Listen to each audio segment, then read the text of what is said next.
Assalamualaikum warahmatullahi wabarakatuh. Bismillah walhamdulillah wassalatu wassalamu ala Rasulillah wa ala alihi wa sahbihi wa mawalah amma ba'du. Qala al-muallif rahimahullahu taala wa nafa'ana bihi bi 'ulumihi fid dharain amin. Berikut ulun Haidir Akbar akan membacakan tafsir surah An-Nisa ayat 48. Qala Allah taala a'udzubillahi minasyaitonir rajim. Bismillahirrahmanirrahim. Innallaha la yaghfiru an yushraka bihi wa yaghfiru ma duna dzalika liman yasha wa may yusyrik billahi faqad iftara isman 'azima. Sadaqallahul 'azim. Berikut tafsir dari Imam Al-Maraghi terkait ayat 48 surah An-Nisa tersebut. Pertama di sini ada tafsir mufradat, kemudian ada makna al-jumali, tafsir perkata, kemudian makna keseluruhan, kemudian ada idah, penjelasan perincian dari ayat tersebut. Oke, kita memasuki tafsir perkata dulu. Pertama, ada beberapa kata yang diartikan di sini. Iftara fulanun al-kadzib idza atamalahu waqtalaqah. Iftara fulan, seseorang mengada-ngada perbuatan kebohongan, artinya adalah i'tamalah waqtalaqah. Dia melakukannya kemudian dan dia mengada-ngada perbuatan tersebut. Wa asluhu minal faryi, kalimat tersebut dari al-faryi. Bimakna al-qat'i, maknanya adalah al-qat'i, memutus. Wa tazkiyatun nafsi madhuha, menganggap diri baik, artinya dia memuji dirinya. Qala ta'ala fala tuzakku anfusakum wa a'lamu biman ittaqa. Jangan kalian menganggap diri kalian bersih, karena dia sangat mengetahui dengan orang yang paling bertakwa. Wa dzulmu an-naqsu, kezaliman adalah kekurangan. Wal fatil, sedangkan kalimat al-fatil artinya ialah mayakunu fi syaqqi nawati tamri mislal khayti, sesuatu yang berada di belahan biji kurma seperti khayt jarum. Wa bihi yudrabul mathal fi syai'il haqir kama yudrabu bimisqalid dzarrah. Kata al-fatil ini digunakan sebagai perumpamaan dari sesuatu yang hakir, remeh, atau sesuatu hal yang kecil, sebagaimana penggunaan kalimat misqaluz dzarrah digunakan. Qala ar-Raghib, berkata Imam ar-Raghib, al-ismu wal asam, dua kalimat. Dosa, al-ism, dosa mufradnya, wal asam jamak dari al-ism. Dua-duanya adalah nama dari perbuatan-perbuatan yang menghambat untuk mendatangkan pahala. Artinya apa? Ai adil khairatil lati yusabul mar'u 'alaiha, menghambat perbuatan kebaikan yang mendapatkan, yang memicu dapatnya pahala yang melimpah dari Allah.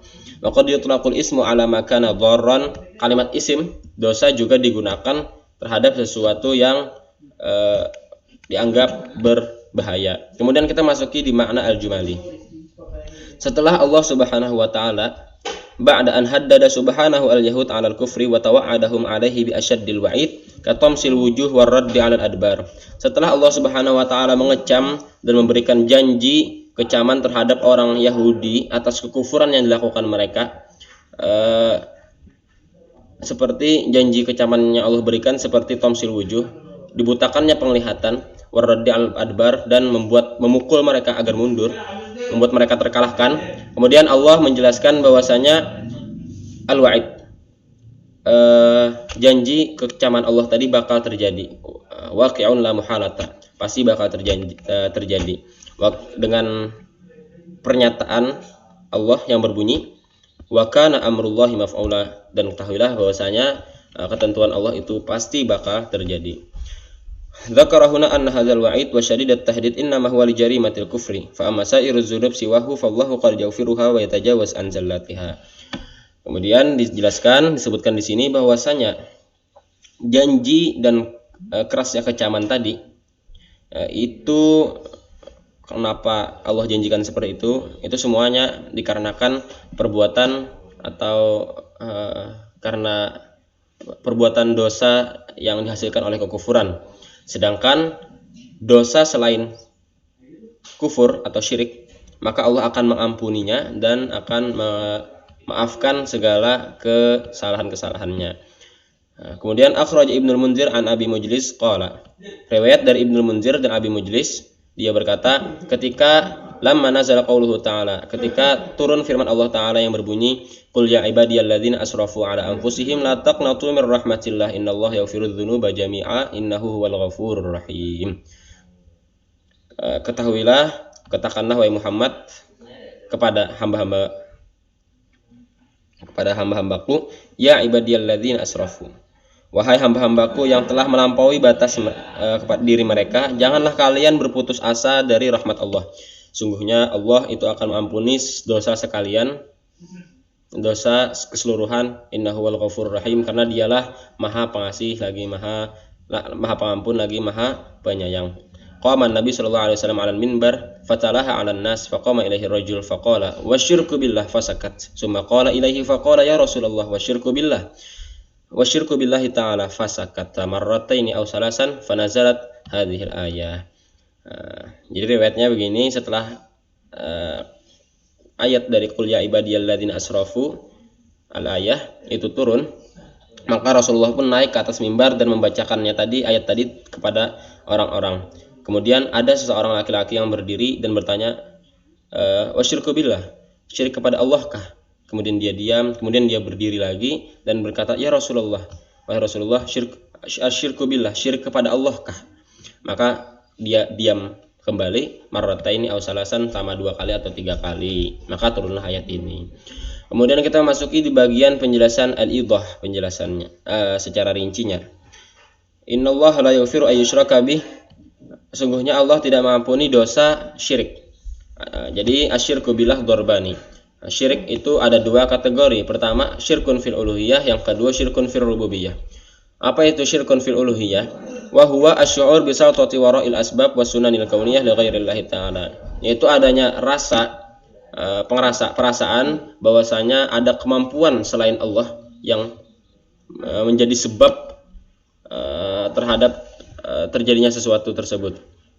Beranggapan bahwasanya ada pengaruh, bahwasanya ada sesuatu yang dapat memberi bekas selain Allah. Singkatnya begitu.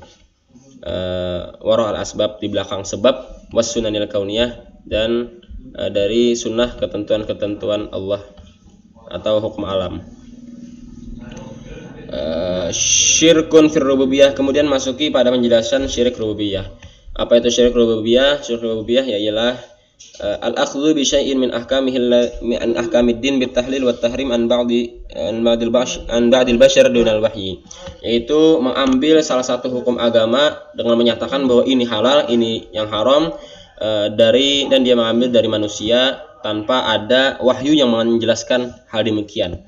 Wa hadza ma asyara ilaihi kitabul karim, inilah yang dijelaskan oleh Al-Qur'anul Karim dengan firman Allah Subhanahu wa taala yang berbunyi, ittakhadhu ahbarahum wa ruhbanahum arbaban min dunillahi wal masih ibnu maryam. Mereka menjadikan pendeta mereka atau pemuka agama mereka sebagai Tuhan selain Allah, dan mereka menjadikan Masih ibnu Maryam seperti itu pula. Maka Nabi pun mentafsirkan kalimat ittikhadhuhum arbaban, kalimat bahwasanya mereka menjadikan pendeta mereka sebagai Tuhan, ditafsirkan dengan bita'atihim wattiba'ihim fi ahkamil halal wal haram, dengan taatnya mereka dan dengan mengikutinya mereka terhadap jejak langkah para pendeta tadi, terutama dalam masalah hukum halal dan haram. Inilah yang disebut mereka menjadikan Tuhan selain Allah, menjadikan pendeta pemuka agama mereka sebagai Tuhan selain Allah. Sebenarnya di sini jelaskan wa qad sara syirku fil uluhiyah war rububiyah ila ba'dil muslimin mundu qurunin katsirah. Sebenarnya syirik baik dalam uluhiyah maupun rububiyah itu sudah berlaku, sudah terjadi di sebagian orang muslim semenjak zaman yang lalu. Wa fil ayah ima'un ila tasmiyati ahlil kitab bil musyrikin. Dalam ayat ini ada isyarat penamaan ahlul kitab dengan musyrikin. Ahlul kitab boleh dinamakan dengan al-musyrikin. Itu terlihat dari isyarat yang dikemukakan oleh ayat ini. Seakan-akan dia berkata kepada mereka, la yaghurrannakum intima'ukum ilal kutub wal anbiya. Jangan kalian tertipu dengan nisbah kalian terhadap kitab dan anbiya. Jangan tertipu dengan penampilan atau embel-embel kitab yang melekat dalam diri kalian, sering disebut ahlul kitab. Kemudian kalian tertipu dengan hal itu, dan kedekatan kalian dengan anbiya atau kalian berasal dari suku para nabi, dan tertipu dengan hal itu. Karena apa? Waqad hadamtum asasad-din bisyirkil ladzi la yaghfiruhu Allahu bihal. Karena kalian sebenarnya telah menghancurkan, merusak fondasi terkuat agama, yaitu tauhidullah, pengesaan kepada Allah. Tapi hal demikian kalian rusak dengan mensekutukan kepada Allah, mensekutukan sesuatu yang dengan perbuatan syirik yang sebenarnya itu tidak bakal Allah ampuni. Wal hikmah fi adami maghfirati syirki. Hikmah dari Allah tidak mengampuni dosa syirik ialah bahwasanya agama innama syara'a li tazkiyatin nufus wa tathhiril arwah wa tarqiyatil uqul. Ada 3 yang dikemukakan atau yang diperintahkan oleh agama, disyariatkan oleh agama. Ada tazkiyatun nufus, pembersihan jiwa, tathhirul arwah, penyucian ruh, dan tarqiyatil uqul, peningkatan kualitas akal. Wasyirku yunafikul ladzalik, sedangkan syirik menafikan dan meniadakan ketiganya tadi, yang padahal ketiganya merupakan syariat agama. Li'annahu muntaha ma tahbitu bihil uqul, karena syirik adalah sesuatu yang berada tingkatan rasio yang paling rendah, berada di puncak akal terendah itu. Apalah. Wa minhu tatawalladu sa'irur razail allati tufsidul afrad wal jama'at. Dari syirik tersebut pula lah terlahir segala perbuatan jahat yang mampu merusak individual maupun golongan. Fihi yarfa'una man dunahum aw fabihi yarfa'una man dunahum aw man hum misluhum ila martabatit taqdis wal khudu' ilahum. Dengan syirik pula lah orang-orang mengangkat orang yang berada di bawah mereka atau orang yang setara sepantaran dengan mereka kepada suatu martabat penyucian dan penundukan diri terhadap mereka bi'tibari an-nasaltatal ulya biaidihim, beranggapan bahwasanya kekuasaan tertinggi berada di tangan mereka, wa anna irda'ahum wa ta'atahum, keridhaan dan taat kepada mereka merupakan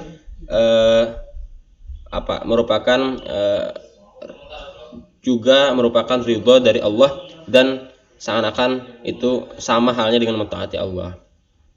Wa fabit tauhid, dengan tauhid pula lah yu'taqul mar'u min riqqil ubudiyyah li ahadin minal bashar aw li syai'in minal asya'i samawiyyah awil ardiyyah. Dengan pengesaan kepada Allah, seseorang hamba itu terlepas dari belenggu penghambaan terhadap sesuatu selain Allah, baik itu dari manusia atau dari benda-benda yang berada di langit maupun di bumi.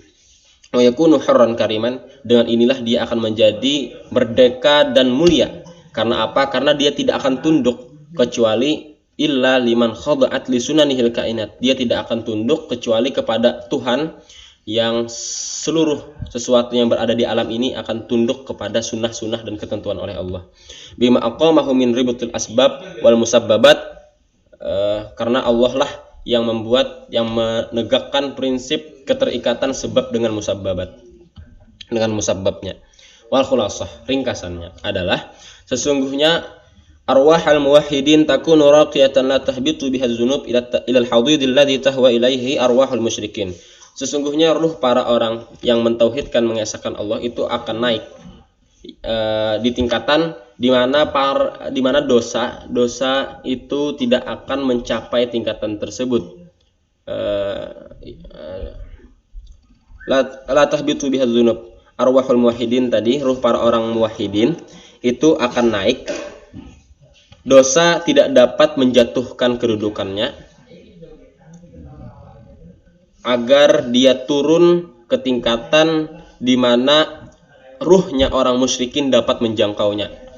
Idz mahma amilal musyrik minat thayyibat, karena apabila orang musyrik melakukan perbuatan baik, fa inna ruhahu tabqa muslimah, ruhnya akan tersisa, akan tetap gelap dengan sebab dia ubudiyah wal khudu' li ghairillah, dengan sebab dia menghambakan diri dan tunduk kepada sesuatu yang selain Allah. Wa mahma adnabal muwahhidun fa inna dzunubahum la tuhitu bi arwahihim id khairuhum yaghlibu syarrahum wala yab'adu bihimul amadu wa hum fi ghaflatin an rabbihim. Berbeda halnya dengan orang-orang yang mentauhidkan Allah. Apabila mereka melakukan dosa, dosa mereka itu tidak dapat meliputi keseluruhan ruh mereka. Karena apa? Karena kebaikan mereka itu melebihi dan mengalahkan dosa atau kejahatan mereka. Kemudian mereka tidak akan bertahan lama dalam perbuatan atau dalam kelalaian terhadap Tuhan mereka. Pasti mereka akan cepat kembalinya. Sebagaimana firman Allah Ta'ala, idza massahum ta'ifun minasyaiton tadzakkaru fa idzahum mubsirun. Apabila orang-orang muwahhidin tadi, orang-orang yang bertakwa itu dibisikkan oleh sesuatu bisikan dari syaitan, maka mereka akan cepat mengingat dan sadar kepada Allah. Maka seketika itu pula mereka melihat dan menyadari perbuatan tersebut, perbuatan dosa tersebut. Dengan ini, fahum yasra'una ila taubah wa yattabi'una sayyi'ah bil hasanah hatta yadhhaba atharuha minan nafs wa dzalika huwa ghufranuha. Mereka segera cepat untuk melakukan taubat dan kemudian mereka menutupi perbuatan jahat mereka dengan kebaikan sehingga hilanglah sisa dari perbuatan jahat tersebut dari jiwa. Inilah yang dinamakan dengan pengampunan yang Allah berikan terhadap orang yang bertakwa atau orang yang muwahhid. Wa yaghfiru ma duna dzalika liman yasha. Tafsir dari kalimat ini ialah Allah yaghfir ma duna syirk. Allah akan mengampuni dosa selain syirik liman yasha min ibadihi alladzina adnabu. Allah mengampuni dosa syirik kepada orang yang Dia kehendaki dari hamba-hambanya yang berdosa. Wa masyiatullahi ta'ala takunu wifqa hikmatih. Keinginan Allah itu sesuai dengan hikmahnya. Wa ala muqtadha sunnatihi fi khaliqatih, dan itu akan sesuai dengan ketentuan Allah terhadap makhluknya. Wa qad jarat sunanuhu bi alla yaghfiradz dzunub allati la yatubu sahibuha wa la yattabi'uha bil hasanati allati tuzilu atharaha min nafsi fa'iliha. Sudah berlaku ketentuan Allah terhadap hamba-hambanya bahwasanya Allah tidak akan mengampuni dosa-dosa yang si pelakunya tidak bertaubat dan si pelakunya tidak menutupinya dengan perbuatan-perbuatan baik yang sebenarnya itu mampu menghilangkan sisa jejak dari perbuatan dosa tersebut dari si pelakunya. Wa qisara dzalik. Singkatnya, inna syirka li ifsadihi lin nufus yatarattabu alaihi al-iqabu hatman fid dunya wal akhirah. Syirik itu merusak jiwa dan dia akan mendapatkan, pelaku syirik akan mendapatkan siksa dan itu pasti, bersifat pasti baik di dunia maupun di akhirat. Wa ma adahu la yasil ila darajati fi ifsadin nufus. Selain itu tidak akan mencapai derajat di mana jiwa itu akan rusak disebabkan dosa kecuali syirik. Jadi syirik aja yang merusak. Fa maghfiratuhu mumkinah tata'allaqu bihal masyiah al-ilahiyah. Kemungkinan diampuninya dosa selain syirik itu sangat besar kemungkinannya. Karena itu berkaitan dengan masyiah al-ilahiyah, kehendak atau keinginan Tuhan.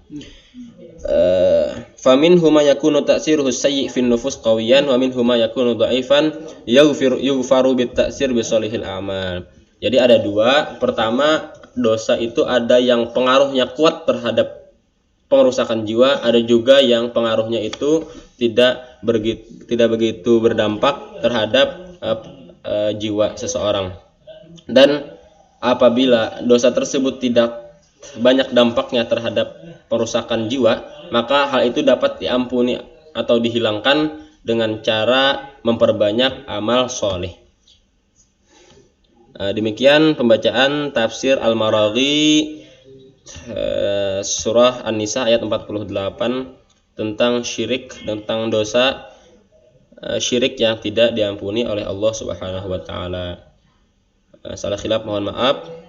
Wabillahi taufiq wal hidayah. Wassalamualaikum warahmatullahi wabarakatuh. Wallahu a'lam bishawab.